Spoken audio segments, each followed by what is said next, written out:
சாய்ராம். இன்றைய நாளுக்கான பிரார்த்தனை. பிரார்த்தனையின் சக்தி அதிகரித்து கொண்டே இருக்கிறது. நாம் அனைவரும் நம்முடைய இரு கரங்களை கோப்பி சாயப்பாவை வணங்கி அவருடைய ஆத்மாவை நம் அருகில் வரவழைத்து கொண்டு நாம் செய்யவிருக்கும் எல்லா பிரார்த்தனைகளுக்கும் நிச்சயமாக ஒரு நாள் பலன் கொடுக்குமாறு மன்றாடி வேண்டிக் கொண்டு ஒவ்வொரு பிரார்த்தனைகளையும் வைக்க தொடங்குவோம். நாளுக்கு நாள் இந்த பிரார்த்தனையின் பலம் அதிகரித்து கொண்டே இருக்கிறது என்பதை நம்புவோம். நமக்குள் இருக்கும் எல்லா விதமான ஆன்ம சக்தியும் இந்த பிரபஞ்சத்தின் சக்தியோடு இணைந்து சாயப்பாவின் செவிகளுக்கு இந்த பிரார்த்தனைகளை எடுத்து செல்ல உதவுவோம். அந்த வகையில் இன்றைய நாளுக்கான பிரார்த்தனை என்னன்றதை பார்க்கலாம். முதலாவதாக வந்திருக்கக்கூடிய ஒரு பிரார்த்தனை ரொம்ப இம்பார்ட்டண்ட்டான ஒரு பிரார்த்தனை. எல்லாருமே ரொம்ப தெளிவாக கேட்டுக்கோங்க. உமா நடராஜன்னு சொல்லி ஒருத்தங்க ப்ரேயர் வச்சுருக்காங்க. அவங்களோட பொண்ணுக்கு இப்போதான் கொஞ்சம் நாள் முன்னாடி கல்யாணம் ஆச்சு. அதாவது ஒரு வருடம் இல்லை ஒரு 1.5 வருடத்துக்கு முன்னாடி கல்யாணம் ஆச்சு.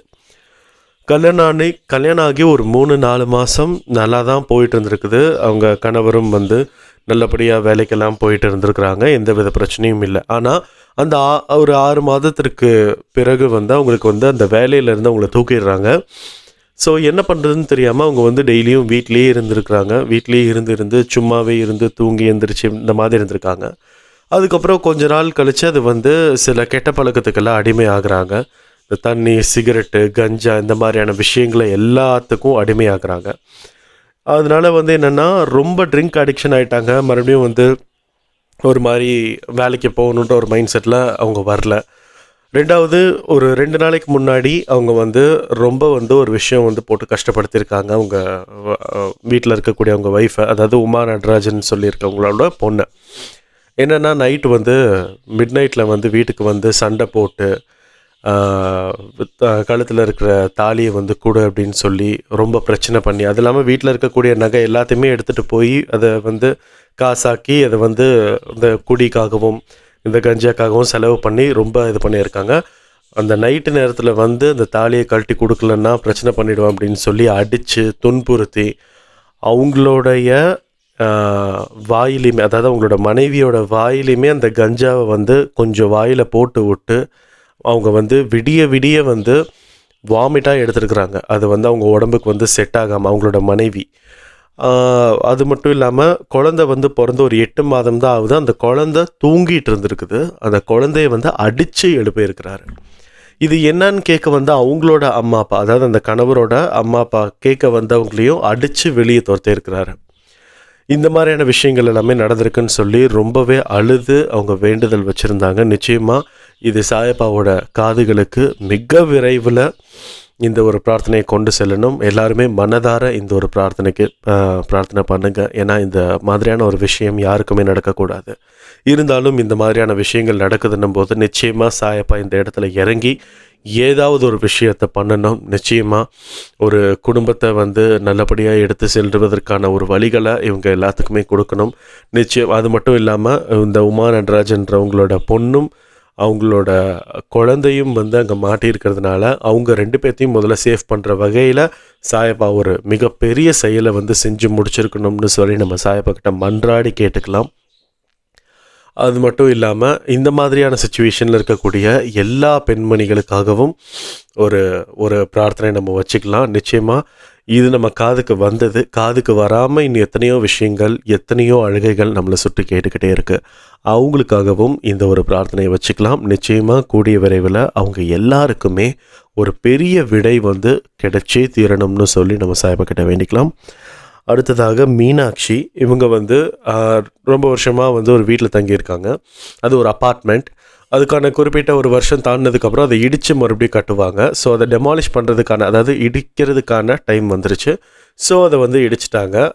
இருந்தாலும் இவங்க எல்லாருமே வேற ஒரு வீட்டுக்கு குடிபெயர்வதற்காக முயற்சி பண்ணிகிட்டு இருக்காங்க.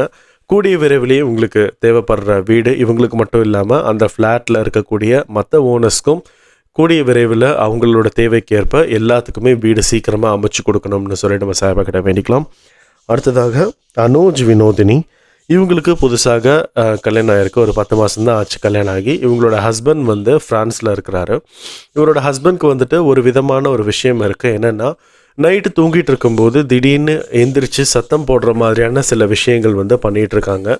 அது நோயா என்னன்னு எனக்கு தெரியல. ஆனாலும் வந்து இந்த ஒரு விஷயம் நடக்கிறதுனால அவங்க தங்கியிருக்கிற அந்த ரூமில் வந்து அவருக்கு ரொம்ப அவமானமாக இருக்குது. இந்த விஷயம் ஏன் நடக்குதுன்னு தெரியல அப்படின்ற மாதிரி சொல்லியிருந்தாங்க. நிச்சயமாக அது எந்த மாதிரியான விஷயங்களாக இருந்தாலுமே சாயப்பா அந்த விஷயத்தை வந்து கூடிய சீக்கிரத்தில் குணப்படுத்தி அவங்கள வந்து ஒரு கரெக்டான ஒரு விஷயம் பண்ண வைக்கணும்.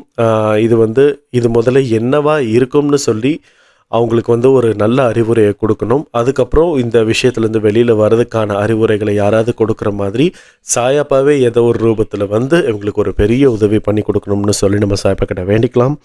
அடுத்ததாக பிரியா வினோத், இவங்களோட அக்காவுக்கு வந்து மன நிம்மதி வேணும்னு சொல்லி ப்ரேயர் வச்சுருக்காங்க. நிச்சயமாக அவங்களோட அக்காவோட மனதில் எந்த விதமான குழப்பங்கள் இருந்தாலுமே அதுக்கு எல்லாமே ஒரு பெரிய பதில் சாயப்பா இன்னைக்கு கொடுத்துருக்கணும். நிச்சயமாக இவங்களுக்கு தேவையான விஷயங்கள் எல்லாமே சாயப்பா நடத்தி கொடுக்கணும். நியாயமான வழியில் இருந்துச்சுன்னா அவங்களுக்கு மனசுக்குள்ளே இருக்கக்கூடிய குழப்பம் என்ன இருக்கோ அதை முற்றிலுமாக சரி செய்து இவங்களுக்கு ஒரு மன நிம்மதியை கொடுத்தரலும்னு சொல்லி நம்ம சாயப்பா கிட்ட வேண்டிக்கலாம். அடுத்ததாக தன்யா, இவங்களுக்கு வந்து இப்போ ரீசெண்டாக ஊருக்கு போயிருந்துருக்குறாங்க. அந்த இடத்துல வந்து அப்போது என்னென்னா அவங்க வாயில் வந்துட்டு அந்த பிரேசஸ் மாதிரி போட்டிருக்குறாங்க.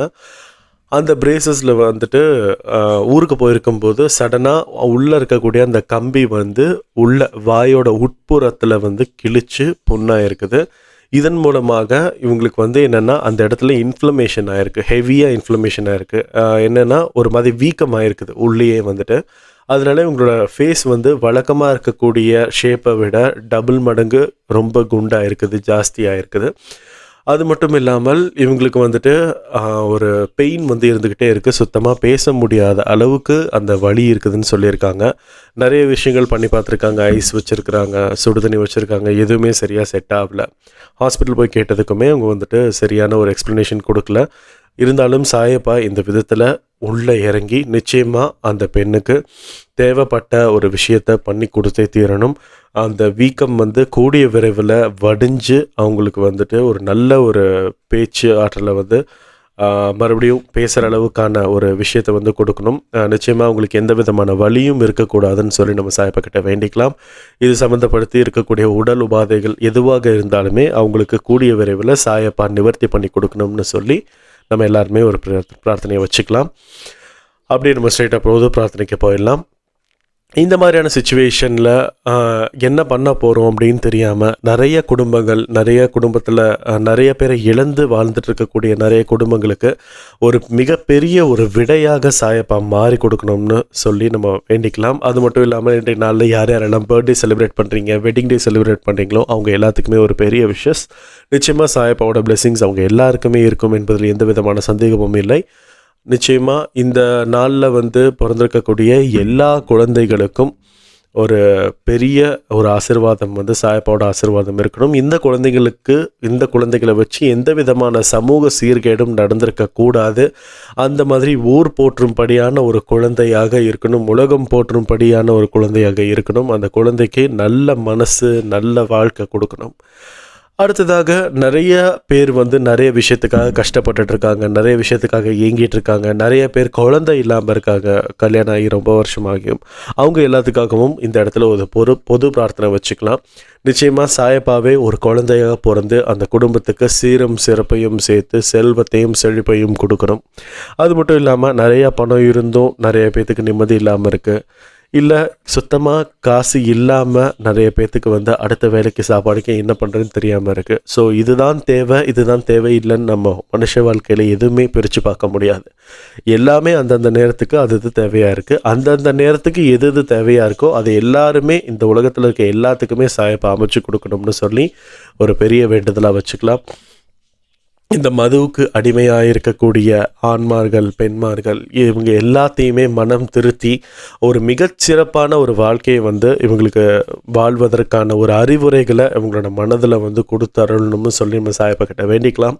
அது மட்டும் இல்லாமல் எத்தனையோ பேர் வந்து சொல்ல முடியாத கஷ்டத்தால், வெளியில் சொல்ல முடியாத சில சம்பவத்தால் நிறைய கஷ்டப்பட்டுட்டு இருக்காங்க. அவங்க எல்லாத்துக்குமே ஒரு சாயப்பா வந்து உறுதுணையாக இருந்து ஏதாவது ஒரு வழியில் உங்களுக்கு நம்பிக்கை ஊட்டணும்னு சொல்லி நம்ம சாயப்பா கிட்ட வேண்டிக்கலாம். இந்த பதிவை கேட்டுட்டு இருக்கக்கூடிய ஒவ்வொருத்தங்களுடைய மன நிம்மதியையும் மன பிரார்த்தனைகளையும் சாயப்பா வந்து நிறைவேற்றி கொடுக்கணும்னு சொல்லி நான் சாயப்பா கிட்ட வேண்டிக்கிறேன். அது மட்டும் இல்லாமல் அன்பே சாய் குடும்பத்தில் இருக்கக்கூடிய எல்லா குழந்தைகளுக்கும் என்னென்ன தேவைகள் இருக்கோ அந்த தேவைகளை எல்லாமே நிவர்த்தி பண்ணி கொடுக்கணும்னு சொல்லி நான் சாயப்பா கிட்ட வேண்டிக்கிறேன். அது மட்டும் இல்லாமல் இந்த வியாழக்கிழமை எல்லாருக்குமே ஒரு சிறப்பான வியாழக்கிழமையாக இருக்கும் என்பதில் எந்த விதமான சந்தேகமும் இல்லை என்று சொல்லி இந்த ஆடியோவை நான் முடிக்கிறேன். ஜெய் சாய்ராம்.